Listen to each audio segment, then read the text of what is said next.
Pacientët që vuajnë nga hemofilia, një çrregullim i koagulimit të gjakut, përveç sëmundjes, përballen edhe me një sër vështirësish në jetën e përditshme, përfshirë edhe punësimin.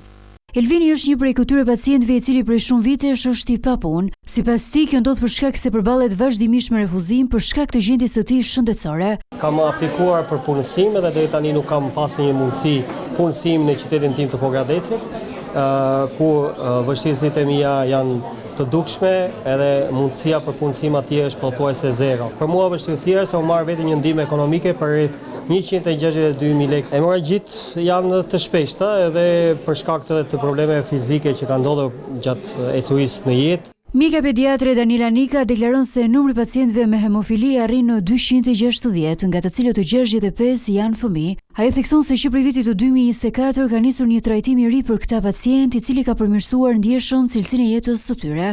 Janë rreth 260 pacientë në total, rreth 65 pacientë të rritur, të vegjël, të moshës 0-18 vjeç, të cilët për fat mirë kanë mundur që të trajtohen me trajtim profilaktik që prej rreth vitit 2021-2022 dhe më pas 2024 kur filloi trajtimi me medikamentin emicizumab, i cili është një medikament shumë cilësor, një medikament që i lehtëson pacientëve mënyrën e aplikimit sepse aplikohet në lëkurë dhe jo në venë dhe gjithashtu ka treguar që pacientët nuk bëjnë më episode hemorragjike. Në ditën botërore të hemofilisë, mjekja Nika bën një apel të qartë, duke nënvizuar se shumë persona mbeten ende të padiagnostikuar për shkak të stigmatizimit që ekziston ndaj kësaj gjendjeje shëndetësore. Ju bëjmë thirrje që të vinë, të testohen, të diagnostikohen, sepse të gjithë specialistët në botë kanë rënë dakord që rreth 75% e pacientëve hemofilik ende ngelen të padiagnostikuar. Hemofilia është një çrregullim i gjakut i cili nuk humbikse siç duhet, gjë që mund të çojë në gjakderdhje spontane, si dhe gjakderdhje pas lëndimeve apo operacioneve.